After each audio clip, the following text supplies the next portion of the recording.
तरीके से देश के प्रधानमंत्री नरेंद्र मोदी की जयपुर के अंदर 2 दिन पहले रैली हुई थी और उसके बाद में अमित शाह और जेपी नड्डा का आना अपने आप में बड़ा डेवलपमेंट माना जा रहा है।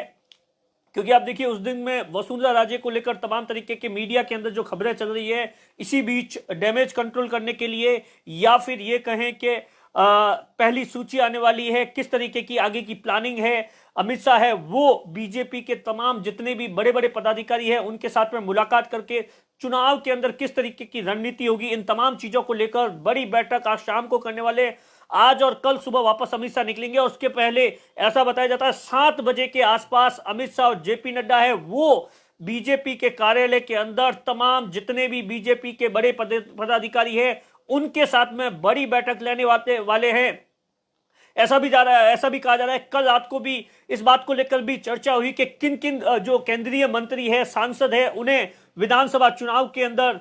टिकट दिया जाए। दरअसल जो सबसे पहले मैं आपको बताता हूं कि क्यों आखिर बीजेपी है इस बार केंद्रीय मंत्रियों को और सांसदों को विधानसभा का चुनाव लड़ा रही है, इसके पीछे बीजेपी की बड़ी रणनीति है। एक एक्सपर्ट्स है जिनसे मेरी बातचीत हो रही थी, उनका सीधे तौर पर कहना है कि बीजेपी को कहीं ना कहीं लगता है कि वसुंधरा राजे जब चेहरा नहीं होगी तो ऐसे में डैमेज कंट्रोल करने के लिए, वसुंधरा के अलावा नई लीडरशिप डेवलप करने के लिए, क्योंकि जो सांसद होता है वो कम से कम उसका जो इफेक्ट होता है वो 10 सीटों पर होता है, लिहाजा ऐसे 8-9 सांसदों जिसमें से 2-3 केंद्रीय मंत्री हो सकते हैं वो अपने अपने इलाकों के अंदर मजबूत होते हैं। ऐसे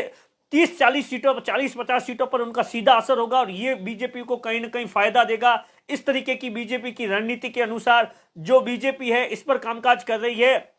और उसी को लेकर आप देखिए जिन सांसदों के चुनाव लड़ने को लेकर तमाम तरीके के कयास लगाए जा रहे हैं उसमें गजेंद्र सिंह शेखावत है, केंद्रीय मंत्री है, और कैलाश चौधरी है, दिया कुमारी है, रामचरण बोहरा है, किरोड़ी लाल मीणा है, और इसके अलावा भी बहुत सारे ऐसे जो सांसद हैं जिन्हें विधानसभा चुनाव लड़ाने के लिए तैयारी है। और इसी को लेकर तमाम तरीके से, क्योंकि आप देखिए जब पहली सूची को लेकर कहा जा रहा है कि पहली सूची के अंदर किन किन के नाम हो सकते हैं, आज दैनिक भास्कर ने एक खबर छापी है जिसके अंदर बताया गया है कि बीजेपी ने इस बार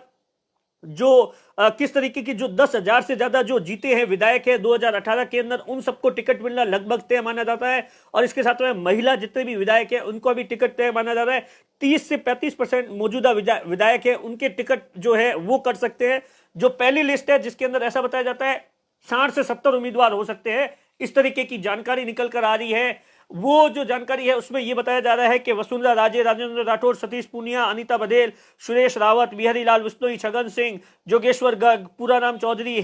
हेमाराम गरसिया, इस तरीके के जो तमाम बड़े बड़े नेता हैं उन सबको जो पहली लिस्ट के अंदर इनके नाम होना लगभग तय है। और जो खबर है वो सबसे बड़ी यही है कि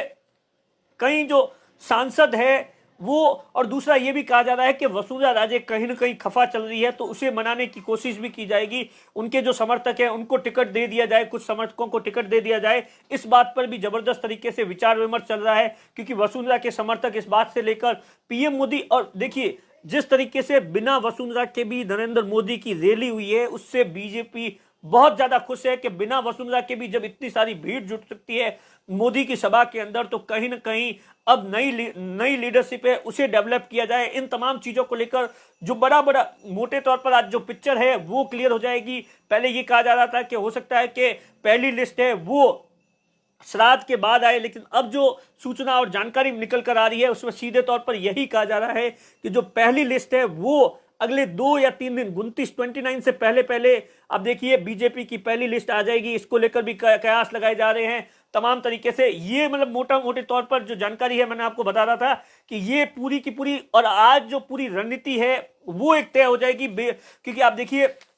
ऐसा बताया जाता है कि अमित शाह और जेपी नड्डा के साथ में जो आरएसएस के बड़े बड़े नेता हैं उनकी मीटिंग भी है, क्योंकि इस बार राजस्थान के विधानसभा चुनाव के अंदर आरएसएस है वो एक बड़ी भूमिका के अंदर होगा। क्योंकि इससे पहले हमेशा आप देखिए वसुंधरा राजे होती थी बड़ी भूमिका के अंदर, लेकिन इस बार वसुंधरा राजे 20 साल बाद में बीजेपी का कोई चुनाव होगा जिसके अंदर वसुंधरा राजे को तक लगभग साइड कर दिया गया है। उसके बाद में बीजेपी है, सेंट्रल बीजेपी है, वो पूरी तरीके से ये जो चुनाव है वो लड़ रही है। तो कुल मिलाकर सबकी नजरें इस बात पर टिकी है कि आखिर अमित शाह की बैठक के अंदर, जेपी नड्डा की अंदर बैठक के अंदर क्या कुछ होता है, वसुंधरा राजे को लेकर क्या कुछ प्लानिंग की जाती है। क्योंकि आप देखिए मध्य प्रदेश के अंदर जिस तरीके से लिस्ट आई है, शिवराज सिंह का 2 लिस्ट के अंदर नाम नहीं आना, तो इस तरीके से कोई ये भी कयास लगा रहा था कि वसुंधरा राजे को टिकट मिलेगा या नहीं मिलेगा, लेकिन ये अंदर खाने क्लियर हो गया है कि वसुंधरा राजे होगी। लेकिन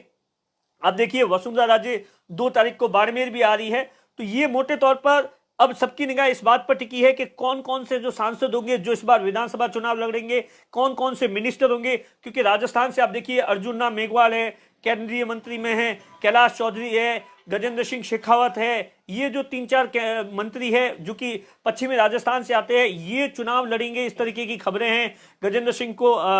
सिंह शेखावत को अशोक गहलोत के सामने उतारा जा सकता है, कैलाश चौधरी को हो सकता है कि बाड़मेर